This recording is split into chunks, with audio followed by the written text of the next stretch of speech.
Salam à tous et bienvenue sur ma chaîne.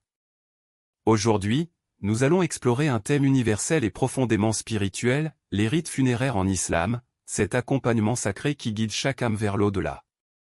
Comprendre ces gestes, c'est mieux saisir notre relation à la mort, et surtout, à ce qui vient après. Avant de commencer, n'oubliez pas de liker cette vidéo si le sujet vous touche, de vous abonner pour ne rien manquer de nos prochaines publications, et de la partager avec vos proches, car parler de la mort, c'est aussi parler de la vie. Alors, restez avec nous pour ce voyage plein de respect, de sagesse et de lumière. C'est parti! Que se passe-t-il quand un musulman quitte ce monde? Que se passe-t-il quand le souffle s'éteint, que les battements s'arrêtent et que l'âme entame son voyage vers l'au-delà? En islam, la mort n'est pas un point final. Elle est une virgule dans l'histoire éternelle de l'âme. C'est un passage. Une traversée. Un retour. Car, selon les enseignements du Coran, nous venons d'Allah, et c'est vers lui que nous retournons. Sourate 2 verset 156. Dans cette vidéo, nous allons plonger dans l'un des moments les plus solennels et profonds de l'existence humaine, les rites funéraires en islam. Ce que l'on fait quand un être cher rend l'âme. Ce que le prophète a enseigné à ce sujet. Et surtout, ce que cela nous dit de la manière dont l'islam envisage la mort, l'au-delà, et la valeur sacrée de chaque instant ici-bas. Ces gestes, que l'on croit parfois seulement rituels, sont en réalité des messages puissants. Ils parlent de dignité, d'égalité, de spiritualité, de l'espoir immense que nourrit chaque croyant face à la mort. Ce sujet nous concerne tous. Car personne n'échappe à la fin du corps. Mais l'islam nous rappelle que l'âme, elle, continue. Et que ce départ n'est qu'un commencement. Accompagner un défunt en islam, ce n'est pas simplement l'enterrer. C'est l'honorer, le confier à Allah avec tendresse, et faire de ces derniers instants un acte d'amour, de foi et de vérité. Entrons ensemble dans cette traversée, là où commence réellement l'éternité. En islam, la mort n'est pas une fin. Elle n'est ni une tragédie absolue, ni un vide angoissant. Elle est une étape. Une transition inévitable entre deux mondes, celui de l'épreuve, et celui du retour. Mourir, pour un musulman, c'est quitter un monde éphémère pour entrer dans l'éternité.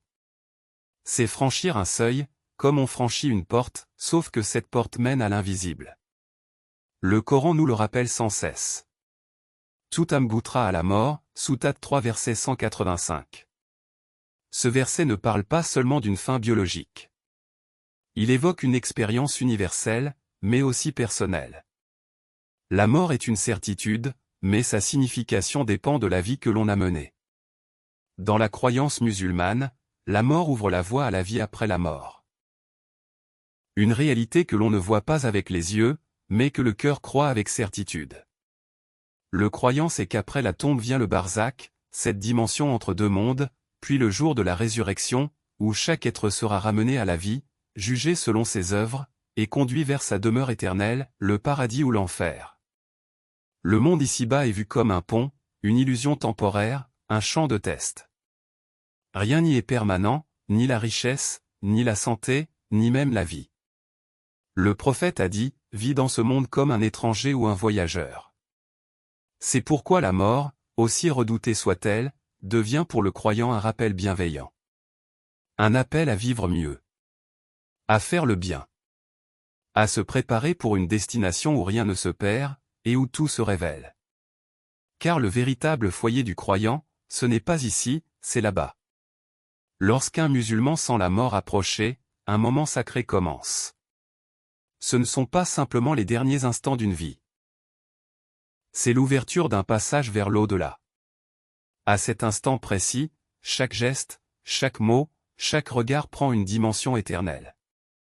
C'est pourquoi l'islam entoure ce moment d'une immense douceur, de pudeur et de sérénité. La recommandation prophétique est claire, aider le mourant à prononcer la shahada, cette attestation de foi fondamentale, la ilaha illallah, il n'y a de divinité qu'Allah. Cette phrase, si elle est dite sincèrement au dernier souffle, scelle l'âme dans la foi. Le prophète a dit, celui dont les dernières paroles sont « La ilaha illallah » entrera au paradis. Ce n'est donc pas une formule, mais une clé. Une délivrance. L'entourage, dans ces moments, a un rôle essentiel. On ne crie pas, on ne panique pas, on ne s'effondre pas. Au contraire, on récite calmement des invocations, des prières, parfois des sourates apaisantes comme Yassine, surnommé « le cœur du Coran ». On évoque Allah, on entoure le mourant de lumière et de douceur, car l'âme s'apprête à se détacher. Il est fortement déconseillé de se lamenter à voix haute ou de provoquer une agitation excessive. L'islam enseigne la patience et l'acceptation devant la volonté divine. Le prophète lui-même, face à la mort de son fils Ibrahim, a pleuré, mais a dit, « L'œil pleure, le cœur est affligé, mais nous ne disons que ce qui plaît à notre Seigneur. » Ces derniers instants ne sont donc pas un adieu. Ils sont une remise en confiance. Une transmission douce entre la vie et l'éternité, dans le souvenir paisible d'Allah. Dès que le décès est confirmé, les rites funéraires islamiques se mettent en place rapidement. Chaque étape est à la fois simple et profondément symbolique. Rien n'est laissé au hasard, car chaque détail reflète une sagesse spirituelle ancienne. La première étape est le « Ghusl al-Mayyit », le lavage rituel du corps. Il s'agit d'une obligation communautaire, farkifia, si certains s'en chargent, l'ensemble de la communauté est déchargé, sinon, tous en portent la faute. Ce lavage est effectué avec pudeur, par des proches du même sexe, ou éventuellement par l'époux ou l'épouse du défunt. Le corps est lavé au minimum 3 fois, toujours en nombre impair, avec de l'eau pure, parfois parfumée au camphre pour les derniers lavages. Ce geste n'est pas simplement hygiénique, il est une purification spirituelle avant la rencontre avec Allah. Ensuite vient l'enveloppement dans le kafan des draps blancs, simples, sans signe de richesse. 3 pièces pour les hommes, 5 pour les femmes. Ici, l'islam efface toute distinction, roi ou pauvre, jeune ou âgé, tous sont égaux devant la mort. Le linceul, blanc comme l'âme qu'on espère pure, rappelle que nul ne partira avec ses biens, mais seulement avec ses œuvres.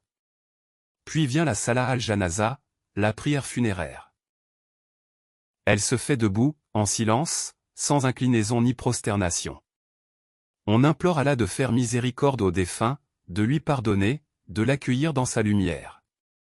Le prophète a dit, « Celui qui prie sur un défunt a une récompense équivalente à une montagne. » Enfin, l'ensevelissement.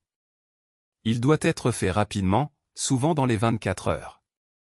Le corps est déposé dans la tombe, couché sur le côté droit, tourné vers la Qibla. Avant de refermer la terre, on prononce des invocations, parfois en larmes. Mais ce n'est pas un adieu, seulement une remise entre les mains du tout miséricordieux. Une fois que la terre a recouvert le corps, la vie continue pour les vivants, mais le lien avec le défunt ne se brise pas. L'islam encourage à poursuivre le souvenir, la prière et le soutien. C'est une période où la communauté se rassemble autour de la famille endeuillée, offrant réconfort et solidarité. L'un des actes les plus puissants est la doua, l'invocation pour le repos de l'âme du défunt. On demande à Allah de lui pardonner, de lui accorder sa miséricorde et de lui ouvrir les portes du paradis. Ces prières, répétées sincèrement, sont une lumière pour celui qui est parti. Le prophète a dit que le moment après la mort est crucial, et que les bonnes actions faites par les vivants peuvent soulager l'âme du défunt. Outre les prières, on encourage aussi les dons en sadaka jariya, aumône continue, comme construire une mosquée, une école, ou toute œuvre caritative durable au nom du défunt. Ces actions sont comme un pont spirituel entre ce monde et l'au-delà, permettant à l'âme de continuer à recevoir des récompenses. Visiter la famille en deuil est une autre forme de soutien, rappelant que la douleur se partage et que la compassion apaise. Cependant, l'islam recommande une modération dans le deuil. Généralement, la période est de 3 jours, temps pour pleurer et se remettre. Pour la veuve, ce temps est plus long, de 4 mois et 10 jours, période appelée Ideda pendant laquelle elle se retire un peu du monde pour honorer son mariage. Ainsi, la mort n'est pas une rupture brutale, mais une continuité spirituelle, une chaîne d'amour, de mémoire et d'espérance.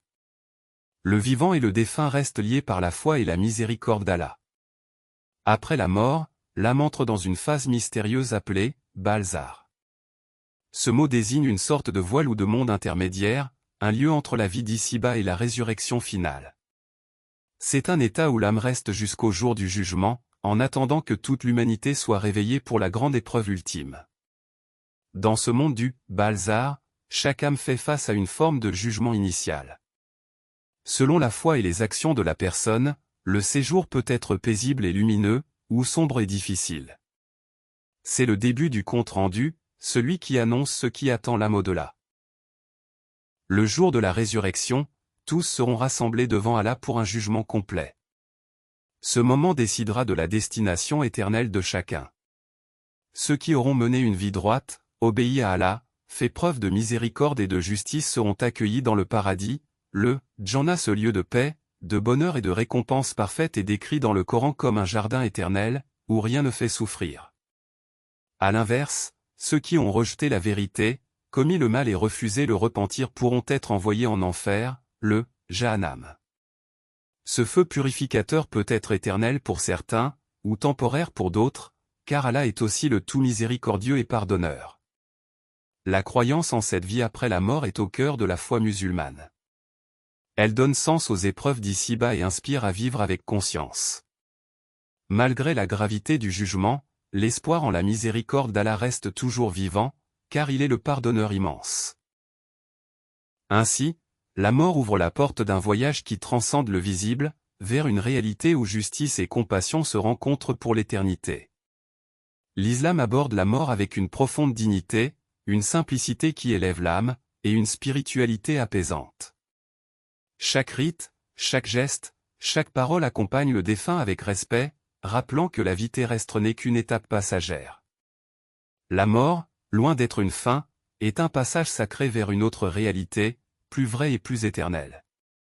Ce passage nous invite tous à la réflexion sur notre existence, sur nos actes, et sur la manière dont nous préparons ce voyage inévitable.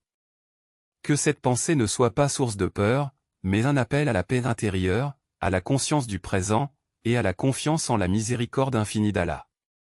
Car c'est dans cette lumière que l'âme trouve enfin le repos et que le croyant avance sereinement vers son ultime demeure. Que chacun de nous vive en paix, afin de mourir en paix. Et renaître dans la miséricorde d'Allah. Abonnez-vous pour plus de vidéos. À très bientôt.